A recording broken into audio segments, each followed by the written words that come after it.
শুরু হলো ফিফার অক্টোবরের উইন্ডো। ফিফার এই উইন্ডোতে দক্ষিণ আমেরিকার ব্রাজিল আর্জেন্টিনা খেলবে আন্তর্জাতিক প্রীতি ম্যাচ।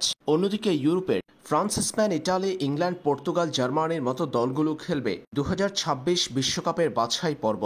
দক্ষিণ আমেরিকা অঞ্চলের দুই জায়ান্ট ব্রাজিল আর্জেন্টিনা খেলবে ভিন্ন 4 প্রতিপক্ষের বিপক্ষে।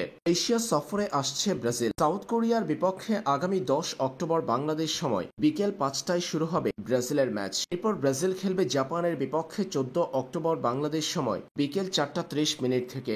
এদিকে আর্জেন্টিনা নিজেদের প্রথম প্রীতি ম্যাচ খেলবে ভেনেজুয়েলার বিপক্ষে মায়ামির হার্ড রক স্টেডিয়ামে। 11 অক্টোবর বাংলাদেশ সময় ভোর 6টা থেকে শুরু হবে ম্যাচ।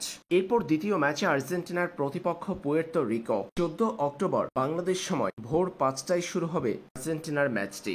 এদিকে অক্টোবরের উইন্ডোতে ইউরোপীয় অঞ্চলে বিশ্বকাপ বাছাই পর্বের লড়াইয়ে ফ্রান্স নিজেদের প্রথম ম্যাচে মাঠে নামবে আজারবাইজানের বিপক্ষে 10 অক্টোবর বাংলাদেশ সময় রাত 12:45 অর্থাৎ 11 অক্টোবর। একই দিন একই সময় মাঠে নামবে জার্মানি লুক্সেমবার্গের বিপক্ষে। ইটালি খেলবে 11 অক্টোবর বাংলাদেশ সময় রাত 12:45 অর্থাৎ 12 অক্টোবর এস্তোনিয়ার বিপক্ষে।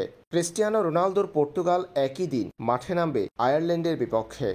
11 অক্টোবর বাংলাদেশ সময় রাত 12:45 অর্থাৎ 12 অক্টোবর।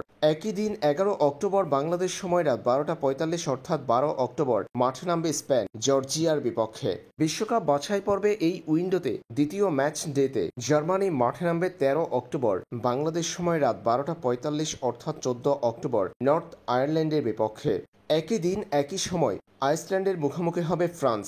এরপর 14 অক্টোবর বাংলাদেশ সময় রাত 12:45 অর্থাৎ 15 অক্টোবর ইটালি খেলবে ইসরায়েলের বিপক্ষে। একই দিন হাঙ্গেরির মুখোমুখি হবে পর্তুগাল। আর সেদিন স্পেন মুখোমুখি হবে বুলগেরিয়ার। 14 অক্টোবর বাংলাদেশ সময় রাত 12:45 অর্থাৎ 15 অক্টোবর।